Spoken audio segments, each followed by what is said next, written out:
If you look at the Finches, you got to ask the question, how does it work and how did that get here? One is an operations question for which repeatable observable science is the right tool. The other is an origins question, how did it get here? That's a past tense question. So for that, you have to use something else. You have to use imagination, you have to use your worldview. When I approach this bird and I look at how it works, I can believe in creation, evolution, God, no God. I can believe I came from aliens. I can believe anything. As long as I'm looking at the question, how does this work? My worldview doesn't really play as big of a role.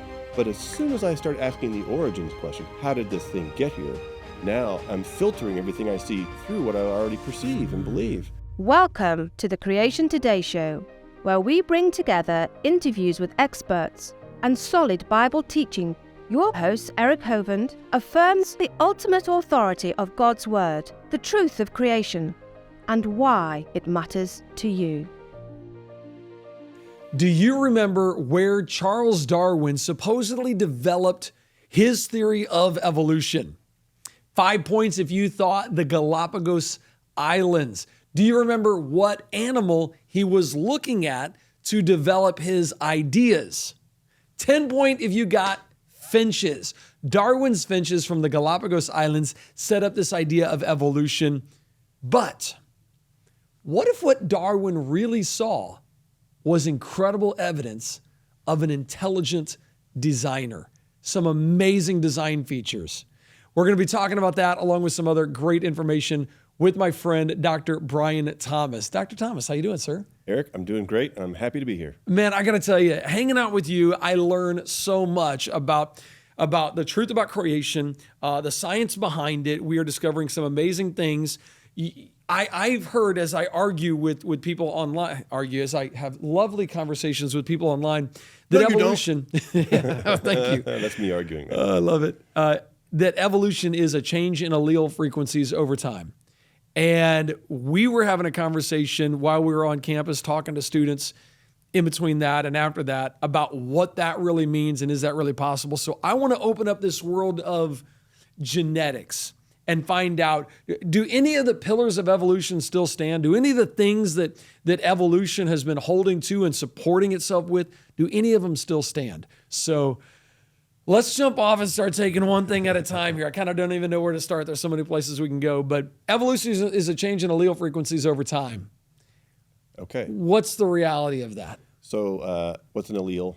Yeah, okay. Let's start there. I mean, if we're going to talk about it, we might as well talk about it. Oh, by the way, you are a PhD scientist, and you did your work in soft tissue in dinosaur bones. And other fossils. And you've discovered that all throughout the geologic column, from top to bottom, there is similar soft tissue in fossils, similar collagen amounts in fossils all the way through these. Right. The guy is genius, and it's really, really cool to talk to him about the things of science because he can break it down too. Okay, little background. And he's from ICR, Institute for Creation Research, ICR.org. Yes. Okay, all right, just had to throw that out there. Sorry. For my paleontology-related degree, I also got a couple degrees in the biological sciences, including biochemistry. So it's in the biology side of things, I think, that we're focusing today. Yes. And I love that, okay. Because it's alive. I love it. Yeah. Okay, so let's start going through the biology, because biology, and it's just the word biology, many people think, well, biology proves evolution. I mean, you cannot take a biology class without being taught evolution. That is, matter of fact, I remember being at the school board vote in Florida when they were voting in the new definition, and they said evolution is the underlying factor or something like that in all of biology, and they said that's what we want taught in the public schools, and they brought that in. Right. It's similar to what we hear about dinosaurs. Dinosaurs in the age of reptiles that they prove, that is evidence for evolution. Yes. And similarly, I think biology has been sort of co-opted or hijacked and meant to equate with evolution. And Dobzhansky, I think it's Dobzhansky said it in his famous quote from like 73 or something. Nothing in biology makes sense except in the light of evolution. Wow. And so you see, in that level, it's no longer it's no longer becomes an objective search for how creatures work. It then becomes a subjective interpretation of how creatures got here without a creator. So at that point, it goes less about the science and more about what I want to believe about where I came from. So those are two separate issues. That's good. good. And I think what we're on about, and I hope we get to those finches soon. Okay. because if you look at the finches, right, you got to ask the question, how does it work, and how did that get here? So those are one is an operations question, for which repeatable, observable science is the right tool, gives us good answers. The other is an origins question. How did it get here? That's a past tense question. So for that you have to use something else. You have to use imagination. You have to use your worldview to interpret, what you're looking at in today's world. How did it get here? And so it's a worldview issue, and we have two different worldviews that we're talking about. One is the mainstream worldview that Darwin helped to ensconce firmly into our Western culture, and that is not supernatural, just natural. Trust me, not supernatural, don't let it just in. natural. Never mind that he paid some glib lip service to a creator at the end of the book. That was just to placate, his readers. But what he really did was eviscerate the supernatural from the realm of explanatory possibilities to explain how these things got here. Now, what does all that mean? It means when I approach this bird and I look at how it works, I can believe in creation, evolution, God, no God. I can believe I came from aliens. I can believe anything. As long as I'm looking at the question, how does this work? My worldview doesn't really play as big of a role. But as soon as I start asking the origins question, how did this thing get here? Now I'm filtering everything I see through what I already perceive and believe. And so we have this mainstream view that says, how did the birds get here? Eons of evolution. Yeah. Eons of slow, gradual change. And that's what Darwin promoted. And so when he went to the Galapagos Islands, when he went to South America and his voyage on the Beagle, the famous ship there, he reinterpreted mostly geology, but a few biological observations. And he said, well, look, the finch beaks on this island are a little bit different than the finch beaks on that island. And so, here's an example of what I'm talking about. And it was really more popularized by scientists other than Darwin, after Darwin, but they had been convinced of naturalistic, no supernatural, no God in my picture, Darwinism. So they went ahead and interpreted what they're looking at. Okay, there's finch beak small here, a little bit larger over there. That's we all agree on that. That's the observable data. Right. How did it get here? How did this bird get here with a smaller beak, and how did that bird get there? They're definitely related. It's the same bird. By the way, they're now reclassified as tanagers, but we're going to call them finches because everyone calls them Darwin's finches. But we're going to lay it out there just to let you know we're trying to keep up with the latest science and whatever and names. But how did they get there? That's a past tense question. All right. So Darwin said, here's how it got there. Eons of slow, gradual change. No creator required. Okay. You said you wanted to talk about genetics. Did Darwin have the advantage of knowing genetics? Now, from what I understand, he sequenced their genomes while he was on the Beagle during one of his breaks. Perfect. And no, he didn't have genetics at all. No, obviously not. Zero. None. Yeah. He had literally just measurements of external features on a bird. Right. So we call those phenotypes. Oh, nice. Phenotype. He had. Let's just start over. Okay. What I think he had, Brian, was phenotypes. Why are you laughing? He saw what he could see. Yeah. Yes. That's it. Which is great. And that's enough, by the way. That's enough. And that's enough for Romans 1:20 to be true. They are without excuse. Yeah, because Just looking at them. just looking at the phenotypes, because what we see, but now we have an extra advantage in our time and day. It's fantastic. We get to see the infrastructure that builds the structure. We get to see the blueprint that plan that contains the building code to make a small beak or a big beak. And so geneticists have been at work with Darwin's finches, and I'm excited to tell what they found out. What does this show? So that you can literally see the information that leads to the small beak and the information that leads to the you said blueprint. Is information another way to say that? Yes, absolutely. Okay. Yeah. So we can see the information that leads to the phenotype. There you go. There you go. I'm going to get some of some big words, man. I'm going to start sounding smart. You can do it. Smart. That didn't sound very smart, but go ahead. Okay. Okay. So but I got to contrast the worldviews now. Okay. So in one worldview, the Darwinistic, naturalistic, it's chance-based mutations, something like that. That's neo-Darwinism. Neo is the mutations. Darwinism is the selection. And so you throw in some accidental differences, and then those get supposedly selected by who knows what. And then that's what the story says about how one beak got one way and another beak got a different way during the history of these birds. Okay, that's the story. And now here's the thing. It's so powerful because it's so simple, that story. Well, we have a completely different origins possibility that we want to consider. And that's what we're working on at the Institute right here in Dallas, Institute for Creation Research. And that possibility has almost nothing to do with neo-mutations or Darwinism, Darwinian selection. Almost nothing to do with that. So why not compare these origins options side by side?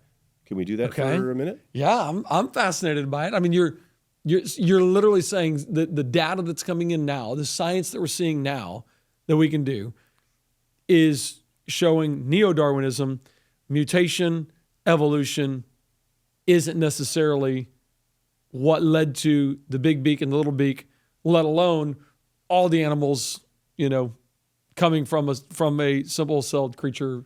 Well, that's the conclusion I'm going to get to. Okay. But you can literally scientifically take us through that. Well, yeah, I'm just saying let's try on these different options. Okay. Let's try on these different explanatory models. So that's the Darwinian model. We've described that. What about a particular creation-oriented model that does allow a divine foot in the door, if you will, that does allow miracles to have happened? So if we have a theistic God who exists outside the universe, who created the universe and can interact in it anytime he wants, that's the God of the Bible, okay? Then miracles are possible, okay? So what about my atheist friends would say, but then you can't do science because you don't know if that was a miracle or not. Well, that's a red herring. Okay, of course you can know if it's a miracle or not. Because it would go against science. It would go against the norm. It'd go against the way you recognize a miracle is that it goes. That's true. that it goes against the natural. That's funny because that's a great point. The whole point, they're basically saying if you define a miracle as a miracle, it can't be a miracle. They're literally missing the entire point. Totally. Oh, that's interesting. That's good. Yeah, totally. I gotta use that. Where did this bird come from, and its ability to change? I mean, does it have the ability to change, or does the environment have the ability to change the beak from the outside? So Darwin, he was all about the outside, all external. He's like, yeah, the environment did this. It was maybe shortages in food, or maybe weather patterns, or maybe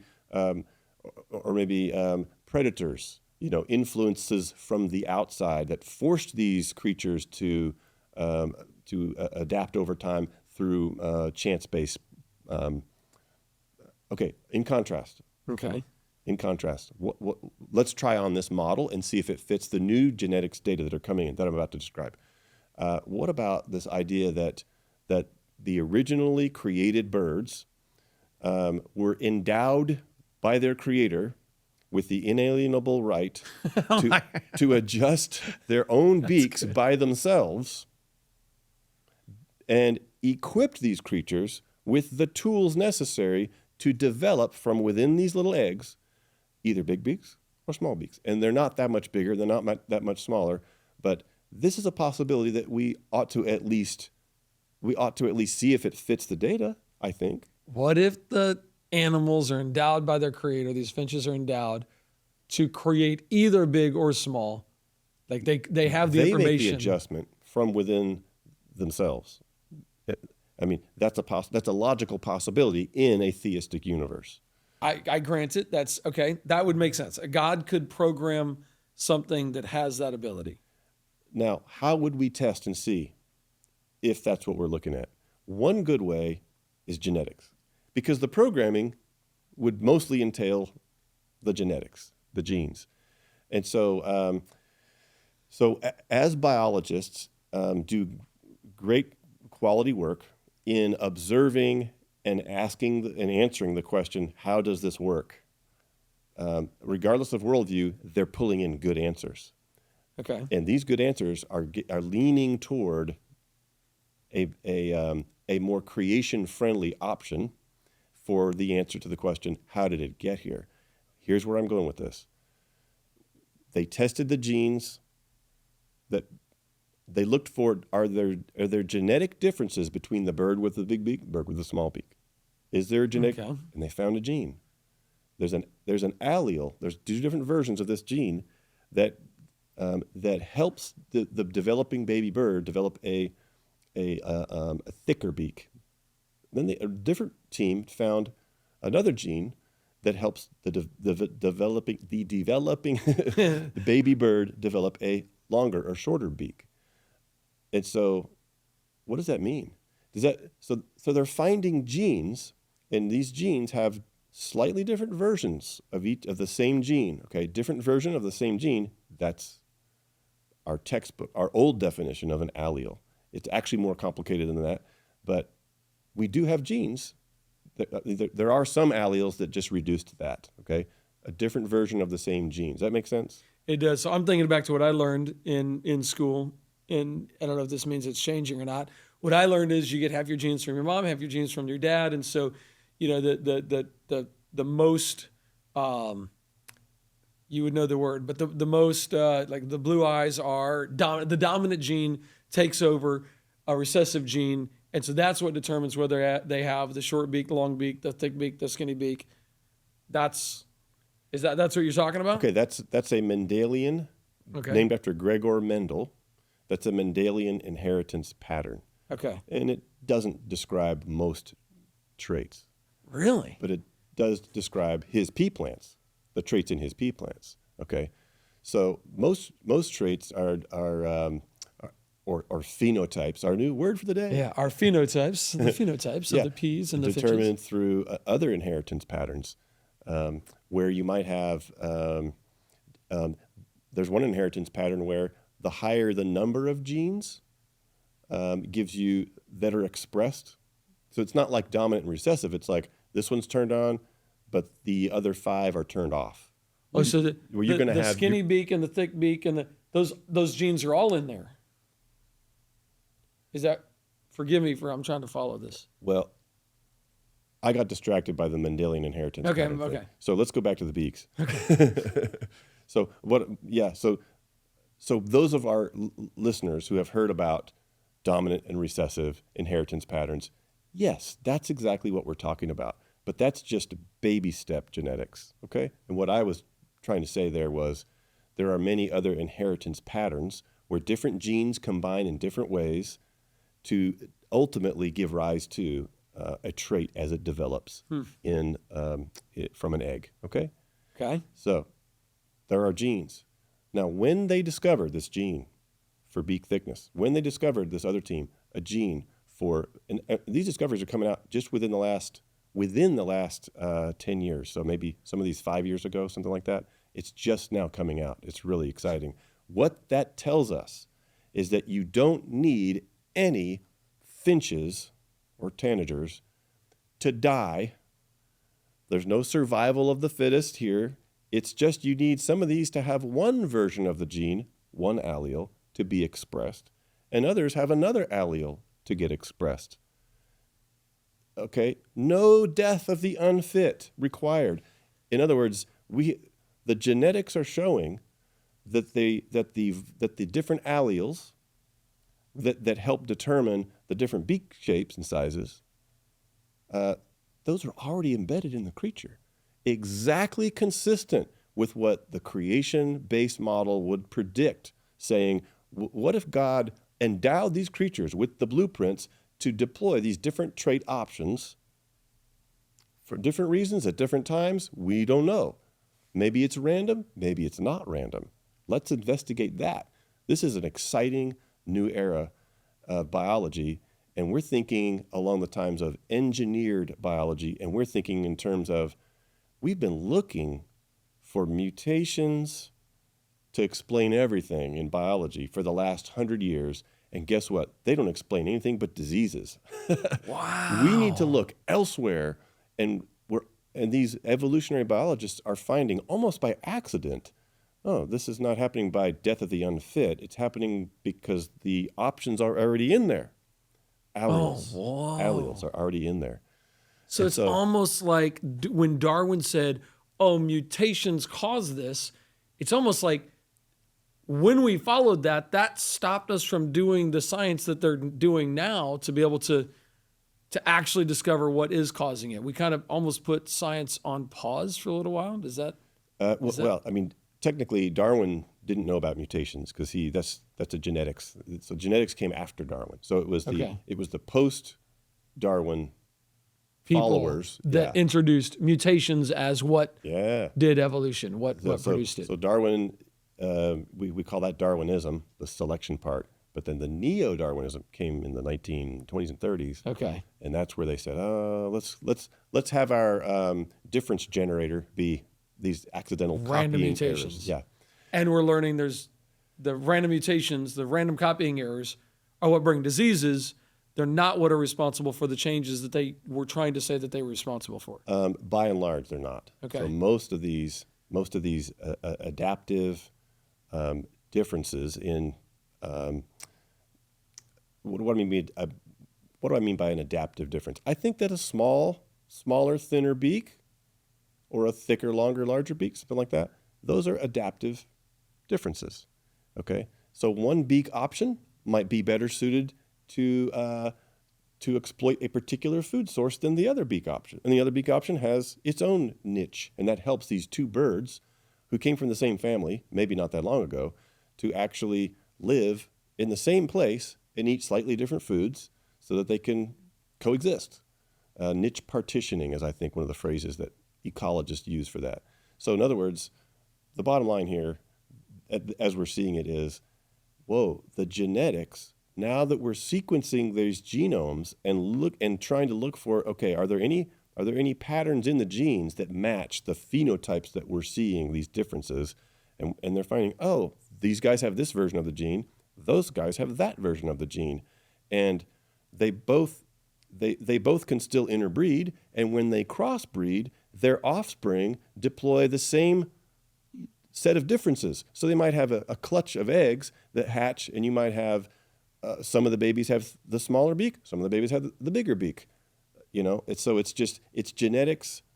It's all genetics. It's all the recombination and mixing and matching and shuffling the deck of all these alleles, redeploying them to make these different options and these trait options.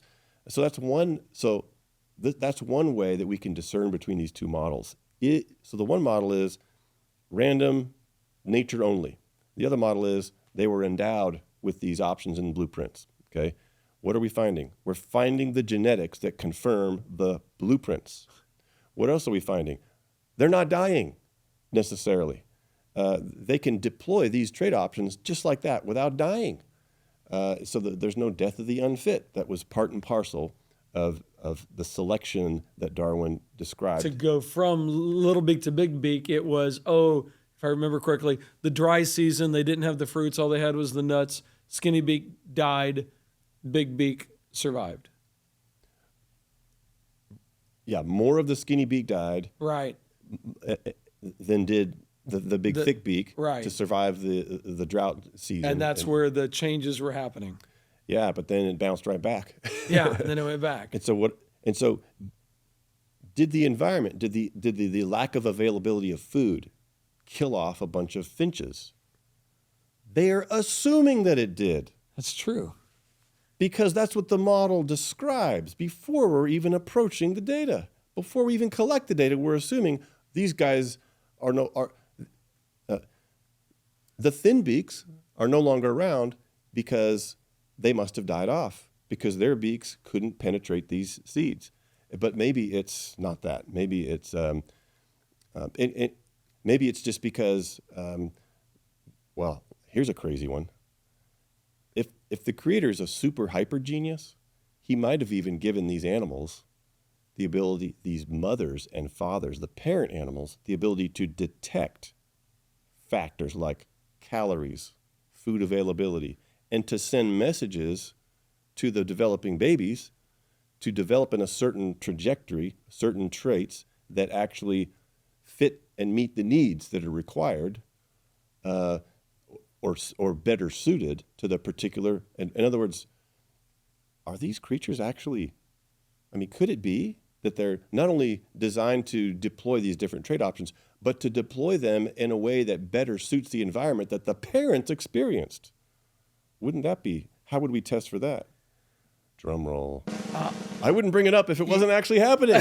You got me curious. Like literally, the dad bird can experience things in the environment.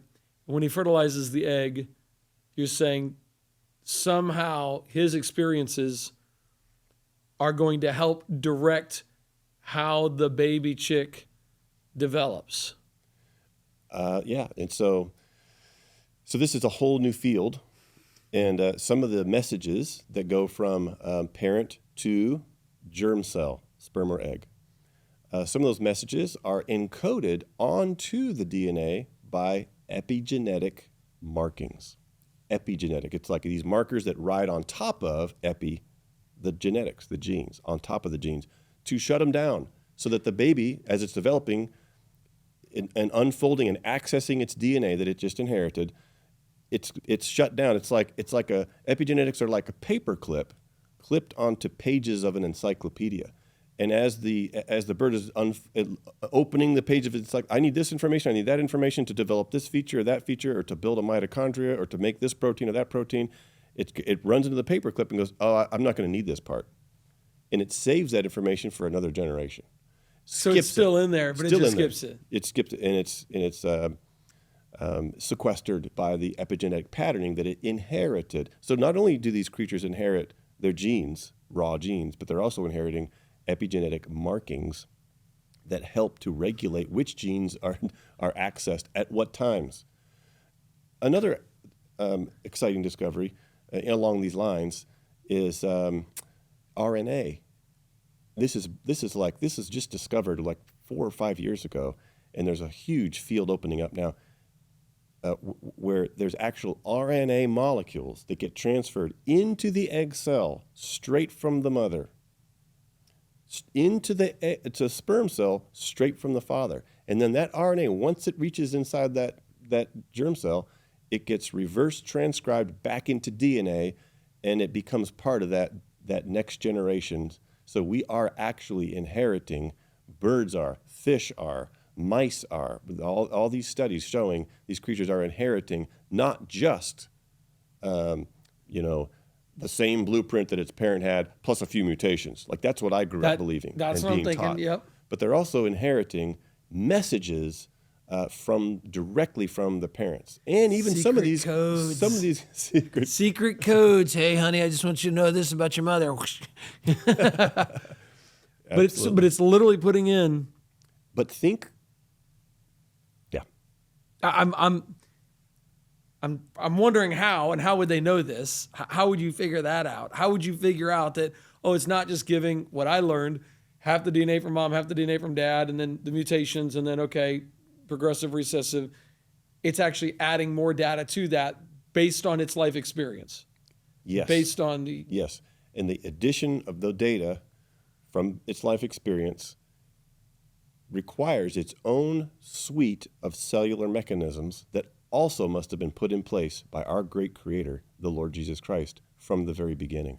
Well, you got to tell us what kind of messages and what these things are doing then.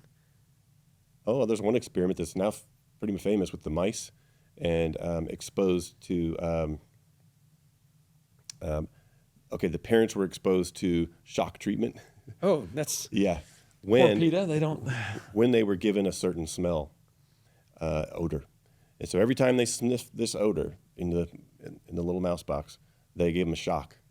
And then next generation, those tortured parent mice, they have kids, and as the mice are developing, all they did was expose the next generation of mice to the smell, and they freaked out like they were getting shocked. And so that's the kind of experiments that they're running. I know it's sad for the poor micey poos. Yeah, but still, so the parents literally passed on. If you smell this means shock. Shock's coming. Get ready. This means panic. Panic. And hide and find security and safety somewhere. Yeah. And the baby mice, never having been shocked, just the Correct. smell brought that to them. Yes. They literally took something from their life experience. Transferred it to the next generation. Yeah. And some of these messages can go 6 generations down the line. Oh. I mean, Caenorhabditis elegans, the little roundworm, geneticists are studying that like crazy. We've got the whole genome sequenced, and we're looking at genes in that also. It's the same. Little roundworms, they're almost invisible. They're tiny, and they're all over the soil everywhere. And they're inheriting messages from their parents too. So wow. And so, in other words, not only do I say, man, Darwin got this so wrong, and the neo-Darwinists got it even more wrong. Yeah. Not only that, but the creator is more genius than I ever could have imagined him to be. Wow. To create these creatures to inherit traits and to just, like static creatures like, I'm going to be the same as my parents. They can be, but they can also deploy trait differences that respond to specific issues that the parents experienced, and even some specific issues that they experience in their own lifetimes. Think of tanning. Your skin gets dark because of exposure to The sun. to UV. To UV, yeah. And at least mine does. Well, yeah, mine turns red, like okay? you, yeah. It's so in healthy humans, Yeah, thanks. Yes, appreciate that. healthy humans, we have this ability to adapt to that particular issue. But because we have sensors that are detecting what's happening, and in that case, it's sensors that there's several hundred proteins that are called DNA repair enzymes and pathways, and they're scouring your DNA in your skin cells. And if there's a whole bunch of damage, which is what UV causes, then it says, man, we got so much damage here, we need to do something to protect our DNA. And they send that message within the cell to say, okay, start making more melanin, please. And it produces that melanin, and it puts a protective melanin shield above the nucleus so that when the UV ray comes in the cell, it hits the melanin, which absorbs the UV, shielding and protecting the DNA beneath it. So that's why you start to look tan after that. That's just in your own body is lifetime. literally responding. Literally responding. But it's at the genetic level. But look, it's detecting a particular problem that it's pre-programmed to detect. And then it's processing that. It's going, okay, what do I do with this information? Maybe I should protect the DNA. How do I do that? So it all has to be in place all at once at the same time from the beginning, or it's useless. It's a pre-programmed response. It's the response, it's the detection, the logic center, and then the appropriate response. It's all already in there. So the idea of the blind watchmaker, the idea of Darwinian, Richard Dawkins, it kind of blows that out of the water. We're seeing incredible design inside the genetics of worms and mice and apparently our skin cells, from what I got gathered so far. And finch beaks. And finch beaks, yes. So we got 4. You have more examples? Yeah, we do. Well, before you do. Yeah, plenty. Before we do, I got to let social media go, Facebook and YouTube. Thank you guys for hanging out with us, and Rumble and Twitter and whatever else we're on. Thank you guys for hanging out with us. If you want to watch the rest of the show, you got to go over to creationtoday.org, and you can watch the rest of this show by partnering with Creation Today. Sounds to me like where we're already at, though, Dr. Brian, is the Darwinian, neo-Darwin approach to the varieties that we have in the world today is not holding up to the genetic information that we're discovering today. That's right. And we're about to talk about the other icons of evolution. So stay tuned if you want to see, if you want to hear about how genetics is overturning. Let's talk about the stickleback fish, the blind cave fish, and maybe we'll try to get to the peppered moth. Dude, PZ Myers, you better turn in, you and your stickleback boy. All right, let's get this underway. Thank you guys for hanging out. I'm going to continue with the partners over at creationtoday.org.